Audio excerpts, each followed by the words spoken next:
This video lecture is meant to simply introduce you to what a solenoid is. So let me actually add to the title here, Solenoid Introduction. All right. So here is how you make a solenoid. Take a long wire, so a single wire, and wrap it in coils over a cylinder. So you can see the cylinder in the background. And the red thick line is meant to indicate how you wrap the wire around the cylinder. Something that's not often described, but actually is important, is the wire needs to be coated with non-conducting paint. And this kind of wire is used to make electric motors and also to make solenoids.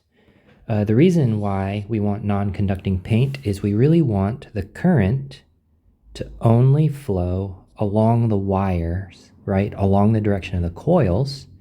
We don't want current to be able to flow through the sides of the wires, and that's why we use this non-conducting paint on the sides. You don't want that current because that actually ruins the solenoid aspect of this device. So you only want the current to run in the direction of the coils. Okay, so some parameters of a solenoid have to do with what current is on the wire. This is an important detail. It's got to do with the number of turns per length. So that's like somewhat the density of the coils, right? And yeah, so we want kind of a lot of turns per unit length. We want these wires to sit really close to the coils to sit very close to each other. And in this particular case, if this was meant to actually be an image of a real solenoid, you can count the coils. If you count, there's 12 of them, so there's 12 wrappings, and those 12 wrappings happen over a distance of about 10 centimeters.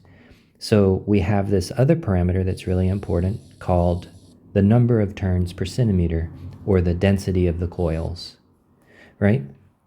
And it turns out that you can find that the magnetic field on the inside of the solenoid, that is at places within this cylinder, and actually this is an approximation, and the approximation is the very best somewhere down in the middle, right? So you're far from the ends of the solenoid and actually kind of far from the top and the bottom, or the outer edges of the solenoid. So just somewhere in the middle along the central axis. And there is a very good approximation to the strength of the magnetic field, right? Because this is a current carrying wire, there's going to be magnetic fields due to the current carrying wire. And the magnetic field inside is very well approximated by this value, mu naught times the current times that number density of coils. The direction, right, the magnetic field is a vector. The direction is going to be given by the right-hand rule.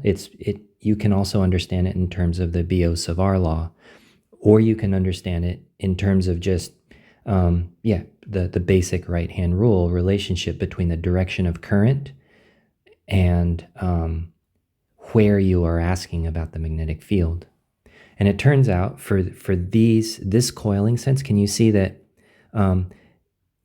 if you put an eyeball over here and you look at how the current is flowing, this eyeball is going to see, I wonder if you can see this animated, they're going to see current flow in this direction, right? This eyeball sees the current flow in this direction, which is clockwise. It's the direction in which an old school analog clock with a minute and an hour hand, the minute and the hour hand hands, they go in a cycle forwards in time in the clockwise sense.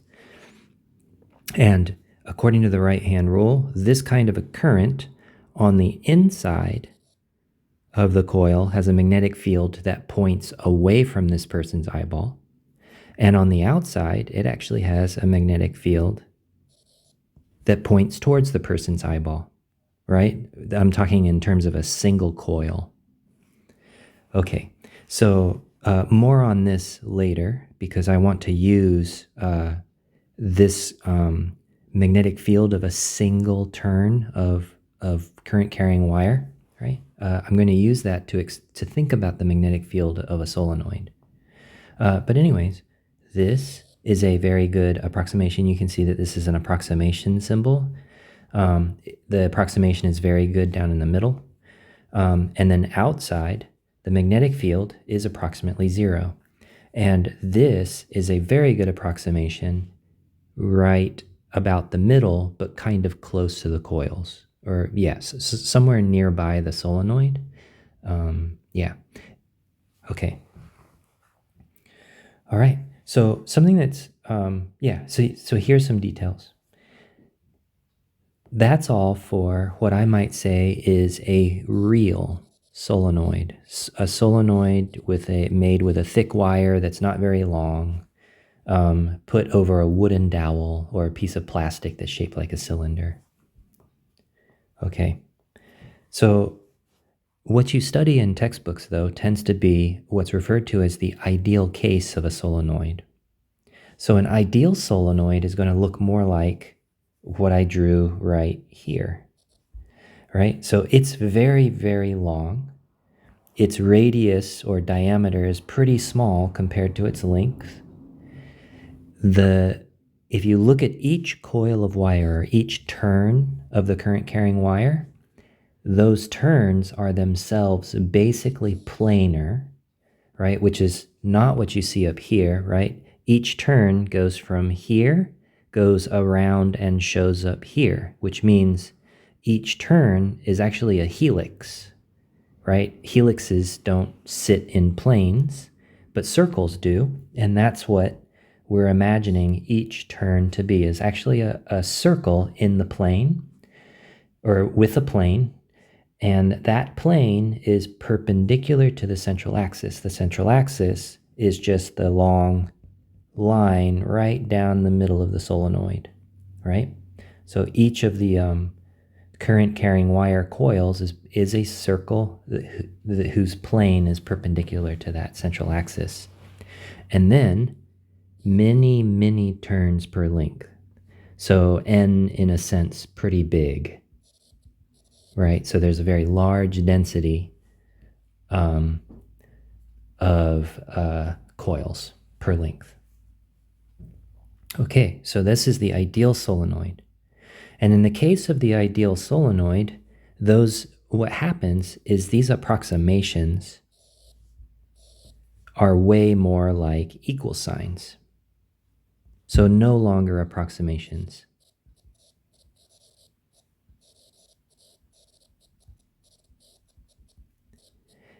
And what's interesting is if you go inside the solenoid, so these are places inside, you can be on the central axis or off the central axis. You can be close to the coils or in the middle, right? So at all of these places, though, the magnetic field actually always has the same value. So inside the solenoid, we say that the magnetic field is actually uniform. It's independent of whether or not you're on the left side of the middle of the solenoid or the right side of the middle of the solenoid or close to the coils on the top or close to the coils on the bottom. The magnetic field is uniform, and its strength is equal to mu naught In. And this is just the same relationship that we claimed was an approximation. But in the ideal case, that approximation becomes an equal sign. And then outside the solenoid, no matter where you're at, far away from the solenoid, close to the solenoid, on the bottom of the solenoid, on the top of the solenoid, out in front of the solenoid, the magnetic field is also uniform, but has a different value. So the magnetic field around this solenoid only has one of two different values. If you're inside the solenoid, it's mu naught In. with a direction by the right-hand rule. And then if you're outside the solenoid, the magnetic field just has the value 0 everywhere. So even if you go 200 miles up the page from the axis of the solenoid, the idea is the magnetic field is just always the same, and it's the same as 0. Okay, so this was the physics, or the sort of, this really was just a description or discussion of the magnetic field of a particular way to distribute current.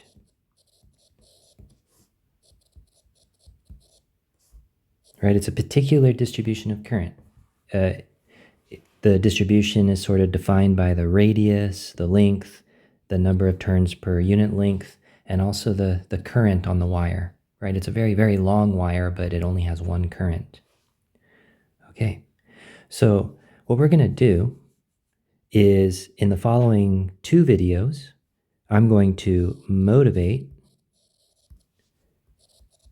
why the magnetic field is 0 outside, and why the magnetic field could be uniform inside. And actually, so I'm going to motivate this just by looking at a single circular current loop, where this current loop is carrying a current that's cycling in this sense, right? So that means that on the other side, down here, for example, it's headed sort of out of the screen. You can see this current, I think, right? So here is the current, and I'll draw this in the future video as well. But this thing right here has a magnetic field that down the central axis is actually just straight through towards the left. But if you go away from the central axis and you check other places, if you check here, the field actually goes like that on both sides. And if you check right here, the field goes in a circle like this. And if you check right here, the field goes in a circle this way. Oops. Actually, I just realized that I kind of, yeah. It's actually, so it comes through from the right to the left, which means it's this way above. And then likewise for this tighter coil, let me just draw it with a thick line. The magnetic field is that way. So the magnetic field comes in from the right, goes through the middle, and goes out towards the left. Actually, if you follow this field line, it actually goes all the way up and around and just continues. Sorry to add to this drawing so much, but this field line neither coils up above or down below. It has to go out to infinity. And in a sense, it goes through, headed towards the left, and then goes to infinity on the left and comes in from infinity on the right. So you'd say that that was the magnetic field line along the central axis of this coil. So I'm going to use this to motivate why B equals to 0 outside, and I'm going to, and also motivate why the magnetic field could be uniform on the inside. Okay, so that's in the following video.